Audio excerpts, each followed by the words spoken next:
Hello friends, welcome to my channel. Friends, NTR భరోసా పథకానికి సంబంధించి మనకి బోగస్ వెహికల్ సర్టిఫికేట్లతో అంటే మనకి బోగస్ సదరం సర్టిఫికేట్లతో చాలా వరకు ప్రభుత్వ ఖజానా అనేది మనకి వృధా అవుతుందనే ఉద్దేశంతో ఈరోజు ఒక న్యూస్ ఆర్టికల్లో కూడా మనకి అప్డేట్ అయితే ఇచ్చారు.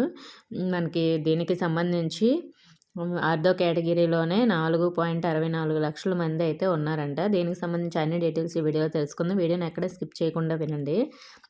ఫ్రెండ్స్, మనకి అంధత్వం లేకున్నా ఉన్నట్లు ఒక కంటికి మాత్రమే దృష్టి లోపం ఉంటే 2 కళ్ళకు కూడా ఉన్నట్లు, అలాగే రేచీకటి లేకపోయినా కూడా ఉన్నట్లు ప్రభుత్వ డాక్టర్ల చేత మనకి సర్టిఫికేట్లు అయితే వచ్చేసాయి.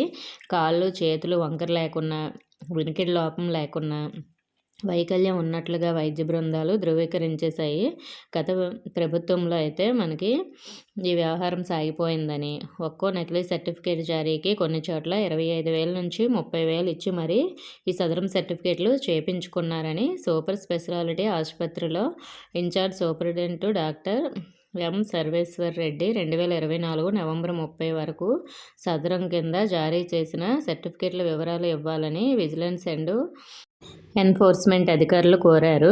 కొందరు వైద్యులు ఇతర స్పెషాలిటీలకు సంబంధించి కూడా సర్టిఫికేట్లు జారీ చేసినట్లు కూడా మనకి చెప్పడం జరిగింది. ఫలితంగా ప్రతి ఏటా 100 కోట్ల ప్రజాధనం వృధా అవుతుందని, ఈ అక్రమాలపై దృష్టి పెట్టిన ఎన్టీఏ ప్రభుత్వం అనర్హుల పేర్లను పెన్షన్ జాబితాల నుంచి తప్పించేందుకైతే సిద్ధమైందని, రాష్ట్ర వ్యాప్తంగా 6.69 లక్షల మందికి వైకల్య నిర్ధారణ పరీక్షలు నిర్వహణకు 670 వైద్య బృందాలు ఏర్పాటవుతున్నాయని మనకి న్యూస్ ఆర్టికల్లో ఇచ్చారు. అలాగే ఇంకొకసారి వైద్య పరీక్షలు చేయాలని నిర్ణయించిన వారిలో ఆర్థో కేటగిరీలో 4,64,498 మంది, విజువల్ విభాగంలో 95,561, ఇతర ఈఎన్టీ కేటగిరీలో ఉన్నారు. రాష్ట్ర వ్యాప్తంగా 6.69 లక్షల మంది తిరిగి వైకల్య నిర్ధారణ పరీక్షలు నిర్వహించేందుకైతే ఏర్పాటు చేస్తున్నారంట. సో మరి మనకి సెర్ఫ్ అధికారులు జిల్లాకు ఒక గ్రామం లేదా వార్డు సచివాలయం పరిధిలో ఆల్రెడీ మనకి వెరిఫికేషన్కి అయితే పంపించారు కదా, ఒక్కొక్క జిల్లాకి ఒక్కొక్క సచివాలయంకి. అంతకుముందు మనకు వెరిఫికేషన్ అయింది కదా. 11,000 మంది పెన్షన్దారుల వివరాల్లో పరిశీలిస్తే అందులో 563 మంది అనర్హులు ఉన్నట్లయితే గుర్తించారు. అంటే ఏ స్థాయిలో మనకి అక్రమాలు చోటు చేసుకున్నాయి అని కూడా అర్థమవుతుంది.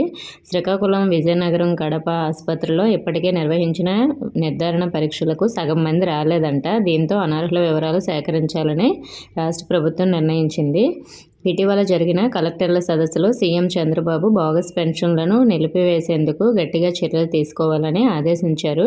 దీంతో వైకల్య నిర్ధారణ కోసం శిబిరాల నిర్వహణ చర్యలు వేగాన్ని అందుకున్నాయని మనకి న్యూస్లో అయితే వచ్చింది. అంటే మళ్ళీ మనకి డాక్టర్ల చేత ప్రతి ఒక్కరికి కూడా సదరం ఉన్న వాళ్ళందరికీ కూడా మళ్ళీ వెరిఫికేషన్ చేపిస్తారు. అందులో ఎలిజిబుల్ అయితే మీకు పెన్షన్ వస్తుంది, లేదంటే పెన్షన్ రాదండి. చాలామందికి అర్హత ఉన్నా కూడా పెన్షన్ అయితే రావట్లేదు. అర్హత లేని వాళ్ళకే చాలామందికి వస్తుంది. ఇప్పుడు మనకి ఈ విధంగా అర్హత ఎవరికి ఉందో లేదనేది ఫైనల్ అయితే అయిపోతుంది. సో చాలా వరకు మీకు ఆల్రెడీ ఏ వైకల్యం లేకపోతే పెన్షన్ పెట్టుకుంటే ముందేనే డ్రాప్ అయిపోండి. ఓకే ఫ్రెండ్స్, ఇన్ఫర్మేషన్ మీకు నచ్చింది అనుకుంటున్నాను. నచ్చితే వీడియోని లైక్ చేసి మీ ఫ్రెండ్స్కి షేర్ చేయండి. మన ఛానల్ని సబ్స్క్రైబ్ చేసుకోండి. Thank you for watching.